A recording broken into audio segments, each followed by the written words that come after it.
Mo, take out, di ba? Ginawa. Oh, take out, di ba?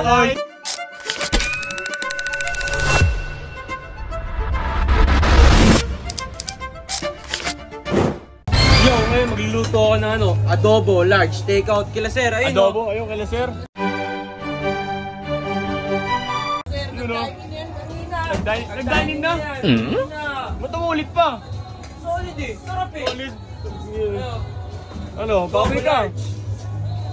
Init, parang ayokong paliyab ah. Paliyab ka, ayun, papaliyab ka yung kabila oh. Pasikat yun eh.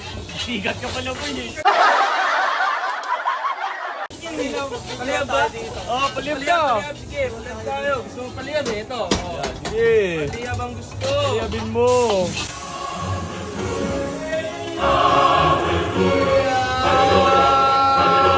Oh, takot siya. Takot siya. Ano ba yan, adobo?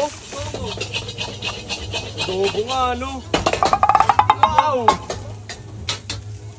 Ano yan, may secret recipe? Talaga, di nyo alam yun. Secret niya eh. Oo, ano? Lalagyan pa na ito. Fresh na gulay. Talaga. Puro fresh, no? Walang chemical. Talaga. Talaga, oh. Grabe, solid yun, ah. Ano yan? Murang-mura, 650. Ang mahal naman, makala pa mura. Mura lang yun. Target market kasi namin, katulad nila Elon Musk. Yung adobo, layo. Ang layo ng adobo mo, ah. Lalakad yung adobo, boy pa yung manok. 650 na yan, ganyan lang. Grabe. Kasi kayo makakita, fried rice sa harap nyo niluluto, diba? Dito lang yan, no? Dito lang yan, pero diba? Hindi yung iinitin mo? Hindi talaga, oh. Oh, yan, oh. Oh. Na, Ang bilis! ang bilis! Kasi Tapos nga, na agad! ako yung pinaka-bilis na bilis ng fried rice. Wow! Buong universe ba? Kaya pala eh. Ang bilis, no? Sobrang bilis, naiwanan ako. Naiwanan. Kanina pa talaga Friday. Nakita mo, yun, nakita nyo, nauna siya. Oh, diba? Oh, ano? Ano? Proseso. May proseso. Yan. Tiwala sa proseso to, no? Ito, ang bilis eh, oh. Hindi, mabagal lang talaga. Mabagal lang talaga. Masarap ang fried rice pag 2 minutes. Oh, ano? 2 minutes nga, maghihintay naman na matagal yung customer. Suwabe naman yung lasa. Sa akin 1 minute, solid quality, di ba? Ano? Suwabe naman yung lasa. Ano? Talagang mainit pa, premium pa, di ba? Ano, mainit po. Talagang, ano, lumilipad-lipad po. Wow! Matatawa pa to. Pinag-aralan. Ano ilang taon ka pinag-aralan yan? 2 days pa lang. 2 days pa lang. 2 days pa lang marunong na. 2 days pa lang, marunong na. Eh, ikaw?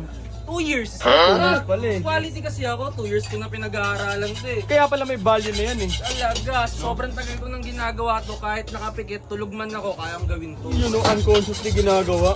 Grabe talaga guys. Ay, marami ang kumulong dito. Sino? Eh no, shoutout sa 169 million viewers Yung dyan. dami no. Galing ah. Sa akin. Ang galing. Ang galing. Kaya pala ang taas ang value ng fried rice Kaya dito. kayo, kung gusto nyo ng solid na fried rice, pumunta na kayo dito. Alam nyo na kung saan Alam nyo na kung saan to. Ayan o. Pakita mo nga yung solid na fried rice na hindi mabili-bili ng mga hindi natin target market. Hindi mabili-bili ng walang pera. Mga walang pera. Grabe. Magkano yan? 500, taas na yung value. Uy, tumaas na yung value. Mataas pa yan. sa akin. Grabe.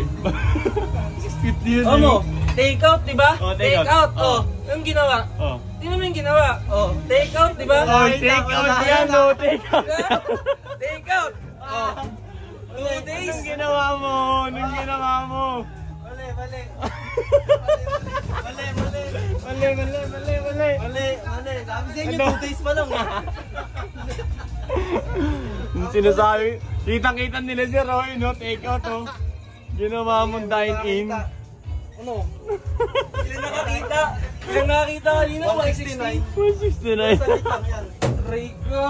Ah, galing. Pero parang hindi ginalaw, oh. Oo nga, no? Galing mag-take out nito. From dine-in to take out. Biniting na. Siya na naman nakapansin sa'yo. Dami. Kitang-kita na naman. Ay, ano ba yan? Kaya kayo, pag-aralan nyo ng maigi, hindi pa mali-mali, di ba? Oo, kung dine-in ba o take out. Gayahin. Gayahin nyo man ako, pero dapat malupit kayo. Oo. Tawa-tawa dyan ha. Ang saya mo masyado ha. Oh, sige na. Dito na ako. Sige na, Kulit paalam nyo. kayo.